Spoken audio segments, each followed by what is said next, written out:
રાજકોટ ખાનગી હોસ્પિટલમાં ડોક્ટરની બેદરકારીના કારણે મહિલાનું મોત નીપજ્યું। રાજકોટની ખાનગી હોસ્પિટલ સામે પરિવારજનો દ્વારા આક્ષેપો કરવામાં આવ્યા છે। ન્યાય માટે પરિવારની માંગ પહેલા 30,000 જમા કરાવો, પછી મૃતક મહિલા પાસે જવા દેવામાં આવ્યા હતા। નંદનીબેન રાઠોડ નવા થોરાડાના રહેવાસી છે, જે 1 વર્ષ પહેલા તેમની બેનના લગ્ન થયા હતા અને પરિવારમાં ખુશીનો માહોલ હતો। ડોક્ટરની બેદરકારીના કારણે બાળકની માતાનું મોત થયું છે।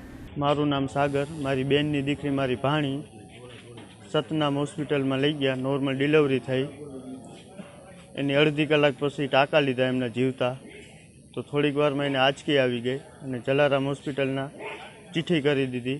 તો અહીંયા લઈ ગયા તો સારવાર કરી તો સારું હતું, તો બીજા દિવસે સારું જ હતું।